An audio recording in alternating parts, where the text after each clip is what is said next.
सुप्रभात, good morning. आज के थर्सडे के टॉप 20 में आप सबका स्वागत है। इंपॉर्टेंट है, आज सेंसेक्स की वीकली कॉन्ट्रैक्ट की एक्सपायरी सामने खड़ी है।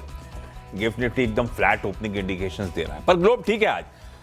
अब थोड़ा बहुत हम क्यूज के तौर पर डाइजेस्ट करके ऑलरेडी कल 3:30 बजे जा चुके हैं, लेकिन ग्रीन है। यूएस ग्रीन था, एशियन पीयर्स जितने कामकाज कर रहे हैं इन ग्रीन ट्रेड कर रहे हैं, तो ठीक है थोड़ा बहुत मूड। एक इशू है, कच्चा तेल इंचअप कर गया है काफ़ी ज़्यादा, थोड़ा सा जियोपॉलिटिकल रिस्क है, वो रीज़न है कि क्रूड थोड़ा सा बॉइल पे है। लेकिन भाई साहब, आज के सेशन के लिए है बहुत सारी चीज़ें, और सबसे ज़्यादा सबकी नज़रें तो एआई समिट पे रहने वाली हैं। आज तो खूब एक्शन पैक दिन होगा वहाँ पे, उसकी डिटेलिंग मैं अगले शो में कर दूंगा। लेकिन भाई साहब, मूड कैसा है और शुरुआती खिलाड़ी कौन से? Good morning. Good morning. और मूड माहौल तो देखें तो पूरे देश दुनिया में सिर्फ और सिर्फ कल भी हम चर्चा कर रहे थे, एआई की ही बातें हो रही हैं। इसके अलावा अगर आप देखें तो कुछ स्टॉक्स और सेक्टर्स ऐसे हैं जो खास हमारे रडार पर है, जहां पर बढ़िया मूव देखने को मिले। एक तो कल मेटल्स के लिए रिबाउंड का दिन था, देखना होगा कि आज डे 2 का एक्शन कैसा देखने को मिलता है। स्टेपल्स, एफएमसीजी सभी में आप देखें तो काफ़ी बढ़िया तेजी देखने को मिली। अब कल जब हमने अपनी टीम बनाई थी तब कच्चे तेल में ओवरनाइट गिरावट थी, आज यहाँ पर काफ़ी बढ़िया सर्ज है। तो देखेंगे कि ये जो स्टॉक्स ओएनजीसी, ऑयल इंडिया कल काफ़ी ज़्यादा गिर गए थे, आज यहाँ पर किस प्रकार का एक्शन देखने को मिले। खबरों के लिहाज से ठीक ठाक दिन है, छोटी छोटी ढेर सारी खबरें यहाँ पर देखने को मिली जिनका असर आपको मार्केट में देखने को मिलेगा। और ओवरऑल टेक्निकल सेटअप के लिहाज से भी बहुत सारे स्टॉक्स ऐसे हैं जहाँ पर इंटरेस्टिंग मूव्स हैं। इनफैक्ट जो सिग्निफिकेंटली करेक्टेड स्टॉक्स अब मैं देख रहा हूँ कि उनमें एक रिबाउंड और रिवर्सल के संकेत देखने को मिल रहे हैं कंफर्मेशन के साथ। तो ऐसी स्टॉक्स की लिस्ट हमने कर ली है तैयार। शुरुआत में कर लेता हूँ। सबसे पहला है कोलगेट पामोलिव, यहाँ पर आप रखिएगा खास नजर। और कल भी शो के दौरान हम चर्चा कर रहे थे, ब्रिटानिया ये स्टॉक आपको बताया था।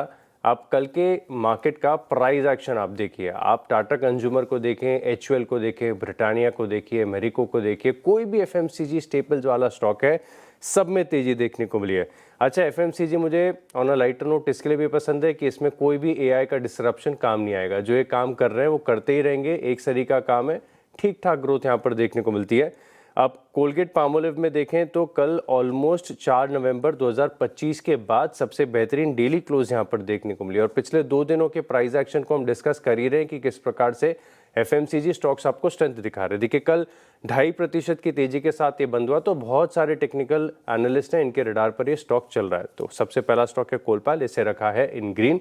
दूसरा स्टॉक है, इसमें कन्विक्शन थोड़ा सा कम है, पीआई इंडस्ट्रीज। कन्विक्शन इसके लिए कम है क्योंकि मार्केट का मूड माहौल थोड़ा सुधर रहा है। अब ज़्यादातर स्टॉक्स में एक रिवर्सल और रिबाउंड यहाँ पर देखने को मिल रहा है, लेकिन ये स्टॉक चलने का नाम नहीं ले रहा है। लगातार गिरावट यहाँ पर देखने को मिल रही है। कल के सेशन में भी देखें तो 1.25% के कट यहाँ पर देखने को मिले।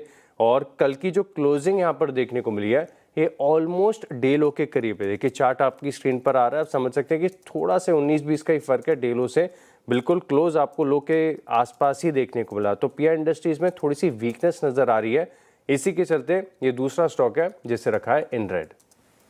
ओके, 2 इंटरेस्टिंग क्यूज के साथ शुरुआत करता हूं। पहला, कच्चा तेल। सबसे इंपॉर्टेंट क्यू वही है क्योंकि उसमें अच्छा खासा उछाल है। कल $77 के आसपास ब्रेंट के भाव छोड़ के गए थे हम।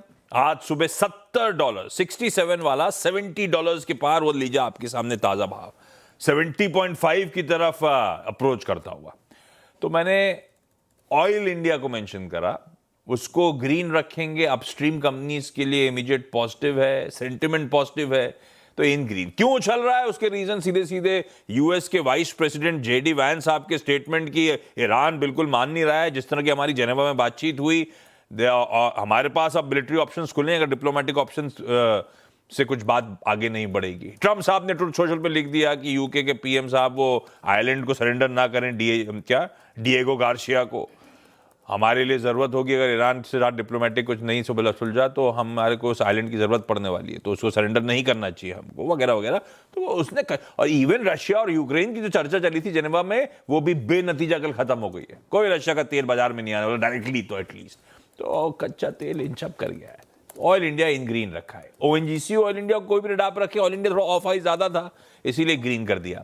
दूसरा, कल सेशन की समाप्ति से जस्ट पहले न्यूज एजेंसीज के हवाले से खबरें आई थी फिर से। अभी तक ऑफिशियल सरकारी कंफर्मेशन नहीं आया है, लेकिन बीएचईएल को रखिएगा। इन सब सुगबुगाहट के बीच में थोड़े से कंसर्न्स माउंट होते हुए कल अपडेट्स क्या आ रहे थे कि गवर्नमेंट शायद, एजेंसीज ने कहा था कि गवर्नमेंट शायद एक, 'चाइनीज इक्विपमेंट इंपोर्ट्स को पावर कोल वाला के मेगा प्रोजेक्ट जो डिले हो रहे हैं उनके लिए शायद ईज कर सकती है। तो ये इंपोर्ट्स ईज करना मेगा पावर प्रोजेक्ट्स के लिए तो बड़ा रिलीफ हो सकता है जो फंसे हुए थे। वो खबर के बाद अचानक एकदम से स्लाइड आया था BHEL में। नर्वसनेस का कारण है भी, अगर गवर्नमेंट इस तरह को, पर ये बहरे की एजेंसीज के हवाले से खबरें आ रही हैं। गवर्नमेंट से ऑफिशियली अभी तक कुछ नहीं आया, लेकिन वो थोड़ा बहुत ये रीजन बन जाएगा स्टॉक के अपसाइड कैप होने का। एटलीस्ट पहले भी हो रहा था, खूब ऑर्डर बैक कर रहे थे, उसके बावजूद भी BHEL चल के नहीं दे रहा था। ये कंसर्न है। मैं इसको आज वॉच लिस्ट पर रख रहा हूं, अवेटिंग कुछ गवर्नमेंट की तरफ से आए, तब तक इसको फिर भी रेडी रखना चाहिए लॉजिकली। अगले दो कौन से भाई साहब? अगले दो हैं आदित्य बिरला सन लाइफ AMC, और ये स्टॉक बहुत ज़्यादा पसंद आ रहा है। कन्विक्शन है स्टॉक के अंदर। खास बात है क्योंकि इसमें प्राइस वॉल्यूम ब्रेकआउट, यानी प्राइस के साथ आपके पास एक वॉल्यूम का भी कंफर्मेशन है, और इसके अप ट्रेंड का अंदाज़ा आप इस बात से लगा सकते हैं कि पिछले 9 सत्रों से 9 कंसेक्यूटिव सेशन से लगातार हायर हाइस के फॉर्मेशन देखने को मिल रहे हैं। जो प्रीसीडिंग हाई होता है उससे अगले दिन का हाई आपको ज़्यादा देखने को मिलता है। तो एक क्लासिकल अप ट्रेंड का संकेत होता है हायर हाइज और हायर लोज, जो कि इस स्टॉक में देखने को मिल रहा है। प्राइस वॉल्यूम के कन्फर्मेशन के साथ आदित्य बिरला सन लाइफ AMC ये तकरीबन देखिए 1 महीने में 10% चल चुका है, अपने आप में बड़ा सिग्निफिकेंट है। कल 3% की तेजी भी देखने को मिली थी, तो इस स्टॉक को आप रडार पर रखिएगा। इसके अलावा छोटे सरकारी बैंकों में भी थोड़ी सी स्ट्रेंथ नजर आ रही है। स्टॉक का चार्ट मैंने देखा था इंडियन ओवरसीज बैंक IOB का, लेकिन उससे बेहतर चार्ट अगर मुझे लग रहा है जहां पर थोड़ा सा कन्विक्शन कंफर्मेशन है देखने को मिल रहा है, वो है सेंट्रल बैंक का। पिछले 11 महीनों से बहुत ही नैरो रेंज में कंसोलिडेशन देखने को मिल रहा है। सभी सरकारी बैंकों में देखें तो एक तरफा बड़ी तेजी ऑलरेडी आ चुकी है। चाहे आप इंडियन बैंक का चार्ट देखें, आप कैनरा बैंक का देखें, आप दूसरे जो PNB का चार्ट भी देखें, तो कल वहाँ पर भी तेजी देखने को मिली थी, लेकिन सेंट्रल बैंक में अभी तक मूव देखने को नहीं मिला है। अब खास बात है कि इस स्टॉक के चार्ट में भी हलचल आपको देखने को मिल रही है। पिछले 3 सत्रों से अच्छा प्राइस वॉल्यूम एक्शन देखने को मिल रहा है, और इसी के चलते मैं मान रहा हूँ कि कुछ न कुछ बढ़िया हो रहा है, और हो सकता है कि इसकी जो लॉन्ग टर्म की कंसोलिडेशन रेंज है ऑलमोस्ट 18 महीने की, इससे पार निकले, और एक बार इसके पार निकल गया तो हो सकता है कि बड़ी तेजी भी आपको देखने को मिले। खैर, बाकी के सारे PSU बैंक्स में तेजी आ चुकी है। स्टेट बैंक ऑफ इंडिया तो हमने देखा ही है कि बहुत स्टार परफॉर्मर रहा है पिछले 6 महीने का, तो सेंट्रल बैंक एटलीस्ट आप इसको अपनी वॉच लिस्ट में ऐड करें। अगला भाई साहब 2 रेड वाले स्टॉक्स कर देता हूं। 2 नहीं, एक रेड एक ग्रीन के साथ शुरुआत करी थी मैंने, अब 2 रेड। NCC जो ऑस्ट्रेलिया नागार्जुना कंस्ट्रक्शन कंपनी थी, अब NCC लिमिटेड है। कल शाम को अपडेट्स आए कि national highways authority of India यानी कि NHAI ने इस कंपनी को डिबार कर दिया है। डिबार कर दिया NHAI के किसी भी टेंडर में पार्टिसिपेट करने के लिए अगले 2 सालों के लिए। 17 फरवरी परसों से लागू हो गया है। अब 2 साल तक NCC किसी भी NHAI के कॉन्ट्रैक्ट के लिए पार्टिसिपेट नहीं कर सकती। ऐसी खोला मैंने प्रेस रिलीज को, तो OB इंफ्रास्ट्रक्चर लिमिटेड जो स्टेप डाउन सब्सिडरी, अरे मुझे लगा स्टेप डाउन सब्सिडरी का मामला है तो बाकी कंपनी कर लेगी, लेकिन नहीं, उसके आगे लिखा है along with NCC limited has received an order of department. तो ये दिक्कत वाली, और ये हाईवेज रोडवे NHAI के प्रोजेक्ट्स बहुत इंपॉर्टेंट, सभी इंफ्रा इवन NCC लिमिटेड के लिए। ये आज रेड में रख रहा हूं, पर ये स्टॉक ऑफलेट भी ठंडा ही फंसा हुआ था, और अब देखिए इस तरह की खबर आती हुई। कंपनी कह रही है कि हम लोग सिचुएशन को रिव्यू कर रहे हैं, अप्रोप्रिएट स्टेप्स लेंगे एप्लीकेबल लॉज के अंतर्गत। हमारी एग्जिस्टिंग ऑर्डर बुक और ऑनगोइंग प्रोजेक्ट्स पे कोई असर नहीं पड़ेगा। हाँ, वो सही बात है, आगे 2 साल के लिए आप ऑर्डर बिड नहीं कर सकते, वो इशू है। NCC लिमिटेड लाल है। जिंदल 100 इसको लाल रखा क्योंकि API यानी कि अमेरिकन पेट्रोलियम इंस्टीट्यूट ने इसको रिस्ट्रिक्ट कर दिया है मोनोग्राम्स इनके पाइप्स पे इस्तेमाल करने के लिए, क्योंकि इनके ऑडिट में सर्टेन नॉन कन्फर्मेंसेस आए थे। ये इनके लिए सरदर्द हो गया। हालांकि ये भी कह रहे हैं कि हमारी seamless pipe manufacturing facility fungible है। फंजिबल मतलब इस प्रोडक्ट के लिए नहीं तो मैं इस प्रोडक्ट के लिए इस्तेमाल कर सकता हूं। तो हम लोग डाइवर्जन्स कर रहे हैं, हमारे को इसका कोई खास असर पड़ेगा नहीं, मे नॉट बी मटीरियल, पर ये ठीक है। सीमलेस पाइप्स को तो मामला फंस ही गया। फंजिबल है, आप कुछ और बनाओगे, लेकिन जहां का धंधा तो गया। खैर, इनसे भी क्लैरिफिकेशन अवेटेड होगा, लेकिन फिर भी ये दोनों रेड हैं, दोनों की खबरें अच्छी नहीं है। NCC तो खास तौर पे, और इसके भी अमेरिकन पेट्रोलियम इंस्टीट्यूट के रिस्ट्रिक्शन के चलते लाल ही रखा है मैंने। अगले 2 भाई साहब इस सेगमेंट के अगले 2 स्टॉक्स हैं। एक तो रैलिस इंडिया है, यहाँ पर आप रखिएगा खास फोकस, और इसके चार्ट को देखकर लग रहा है कि स्टॉक में कुछ न कुछ बढ़िया हलचल हो रही है, कुछ न कुछ होने वाला है स्टॉक के अंदर। कारण ये है कि पिछले 3 दिनों से बहुत बढ़िया सर्ज आपको स्टॉक में देखने को मिला। देखिए ये हम चार्ट पर देख भी रहे हैं कि एक महीने में ऑलमोस्ट 22% की तेजी देखने को मिली है। पिछले 3 दिनों में 12% का पॉजिटिव रिटर्न रैलिस इंडिया के चार्ट पर देखने को मिला है। लेकिन खास बात है कि ये चल चुका है स्टॉक, ज़रूर सही बात है, 3 दिनों में करीब करीब 12% का मूव है। लेकिन आप हाई से देखिए, अपने रीसेंट स्विंग हाई से अभी भी तकरीबन 24% की गिरावट स्टॉक में देखने को मिल रही है। और आप इसकी लंबी अवधि का चार्ट थोड़ा सा जूम आउट करके वीकली टाइम फ्रेम पर देखेंगे तो आपको समझ में आएगा कि स्टॉक में एक रिवर्सल के संकेत आपको साफ नजर आ रहे हैं। चार्ट देखकर, प्राइस वॉल्यूम प्रोफाइल को देखकर ऐसा लग रहा है कि स्टॉक में कुछ न कुछ बढ़िया हलचल होने वाली है। इसी के चलते रैलिस इंडिया, इसका चार्ट एक बार आप जरूर देखिएगा।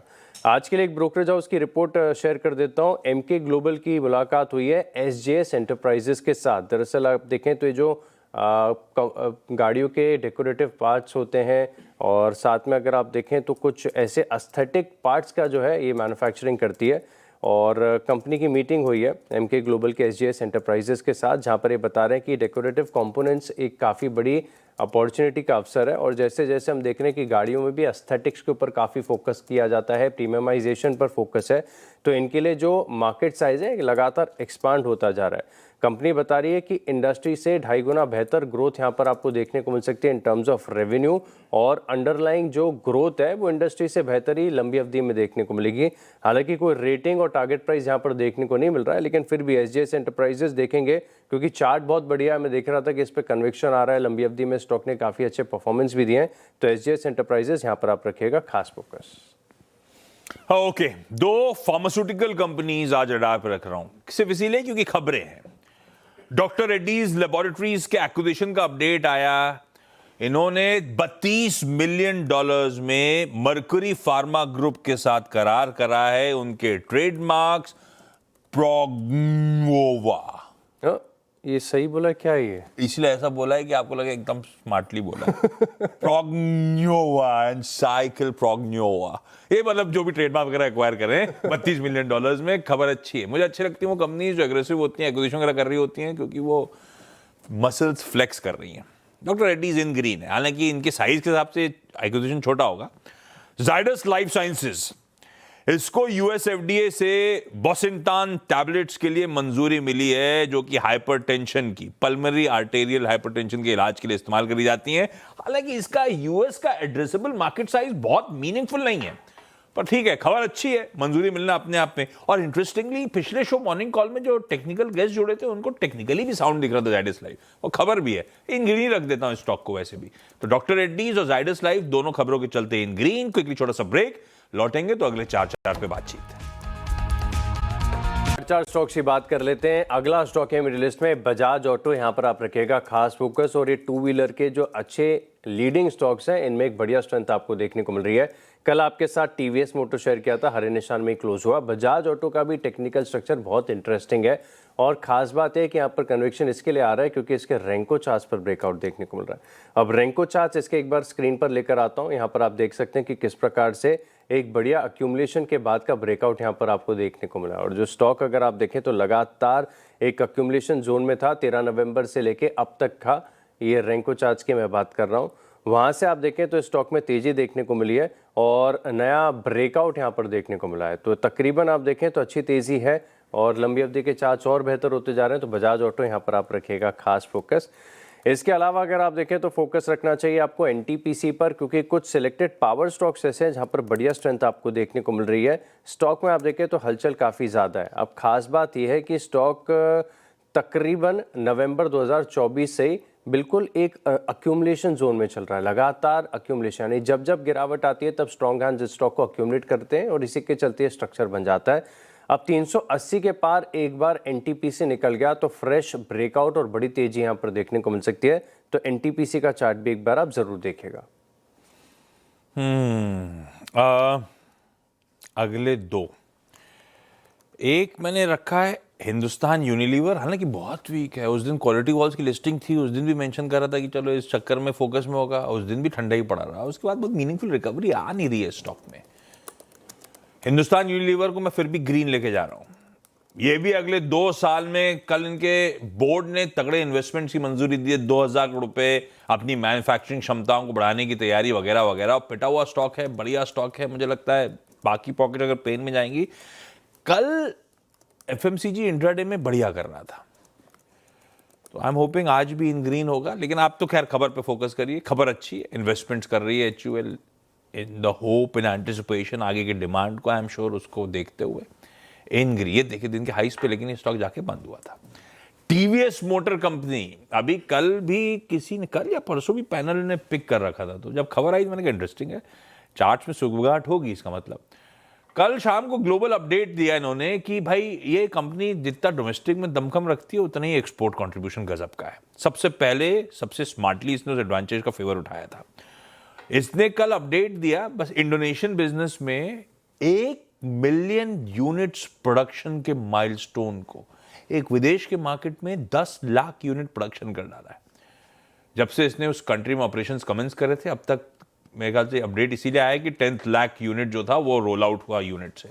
अब उसमें 95% two wheelers, 5% three wheelers Indonesian markets में। मेरे ख्याल से 2006 से ये कंपनी वहां पे सिग्निफिकेंट माइलस्टोन है। मार्केट पता नहीं कितना बड़ा है, टीवीएस मोटर ने बहुत दबदबा बनाया है इसका मतलब। इन ग्रीन रख रहा हूं भाई इसको, वैसे भी खबर अच्छी लगी मुझे। HUL और टीवीएस मोटर्स दोनों इन ग्रीन। मुझे वैसे बीच में वो जैसे वो हार्ले की और इसकी उसकी, तो उसमें कंपैरिजन जब मैं ड्रॉ करता हूँ कभी भी इनके वो अपाचे के साथ, अपाचे अब मुझे ज़्यादा कभी चलाई वलाई तो नहीं है मैंने, लेकिन हमेशा बहुत तारीफ होती है वीजा भी कंपैरिजन प्राइस और परफॉर्मेंस के हिसाब से। Apache features rich bike and TVS की तरफ से जो है वो, मैं पिछली बार बता चुका हूँ, वो एक मॉल है मुंबई में, उसमें एक किड्जेनिया है। किड्जेनिया में पता नहीं वो अपाचे कैसे करके उल्टी चेन से लटका रखी है उन्होंने, वो ब्यूटीफुल बाइक लगती है यार वो, बिल्कुल बहुत अच्छी बनाई। खैर HUL टीवीएस मोटर कंपनी दोनों इन ग्रीन रख रहा हूँ। बहुत सालों से सोचा था एक बाइक वापस लेने की, बस ये अब देख के कभी बाहर आ जाता, उससे ज्यादा कुछ करता नहीं खड़ी रह जाएगी वो। लास्ट दो कौन से? अच्छा लास्ट दो, इससे पहले टीवीएस मोटर्स का मैं देख रहा था, शायद जैन में सबसे ज्यादा अगर इलेक्ट्रिक टू व्हीलर किसी ने बेची है गाड़ी तो टीवीएस ही है सबसे आगे। ये ट्रांजिशन बड़ा अजीब सा प्ले आउट हुआ। हम टाइम तो नहीं वेस्ट कर रहे, नहीं ठीक है, नहीं है टाइम है। ये ट्रांजिशन हर बार क्या होता था, नई प्रोडक्ट आता था, नई कंपनीज डिस्टर्ब करने आती थी। यस, इस बार क्या हुआ, पुराने इनकम्बेंट्स, टीवीएस मोटर सबसे ऊपर, बजाज ऑटो उसके बाद, तीसरे नंबर पे हीरो मोटोकॉर्प है, उसके बाद एथर और ओला जैसे डिस्टर्ब। और इन्होंने बहुत लेट शुरू किया ये इलेक्ट्रिक के लिए। फाइनेंशियल मसल है। वो ओला मुझे लगता है जरूरत से जल्दी कूद गया था प्रोडक्ट की पूरी टेस्टिंग ना करे हुए, शायद इसीलिए वो बहुत बैड माउथिंग हुई थी जब आग लगी थी। एग्जैक्टली। खैर ये सब ज्यादा डिबेट नहीं करते, लेकिन टीवीएस मोटर अच्छा है, इन ग्रीन रखा है, डेवलपमेंट अच्छा था इसीलिए। आखिरी दो स्टॉक है मेरी लिस्ट में, एक तो ONGC है और बिल्कुल सिंपल तर्क है, सभी जानते हैं, जो शो लगातार देखते हैं समझ चुके हैं कि क्या कोरिलेशन बैठता है क्रूड ऑयल प्राइसेस का। कल आपको बताया था इन रेड, और देखिए कल 2.5-3% की गिरावट स्टॉक में देखने को मिली थी।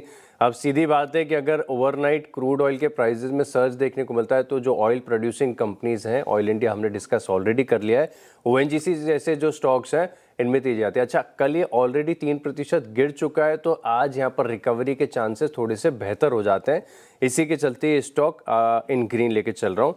एक और स्टॉक है कमोडिटी प्ले पर, वो है सिल्वर का, क्योंकि कल सिल्वर में भी सर्ज देखने को मिला, हालांकि वो पहले जैसी बात नहीं रही, सिल्वर के भी जो मोमेंटम है थोड़ा सा फेड आउट हो गया है। एक ज़माना था कि 8-9%, ज़माना तो नहीं, थोड़े समय पहले की बात है कि 7-8% के मूव ओवरनाइट आपको ऐसे ही देखने को मिलता थे और बहुत ही आम बात थी सिल्वर के लिए, लेकिन अब 4-5% की भी जो रिकवरी है बहुत मीनिंगफुल मानी जाएगी।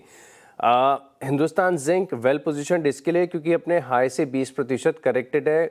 अगर चांदी की कीमतें पिछले साल के एवरेज से देखें तो अभी भी ऊपर चल रही हैं, तो नंबर्स और अर्निंग्स उनके बढ़िया ही आएंगे, इसी के चलते हिंदुस्तान जिंक के आखिरी स्टॉक है मेरी लिस्ट में इन ग्रीन।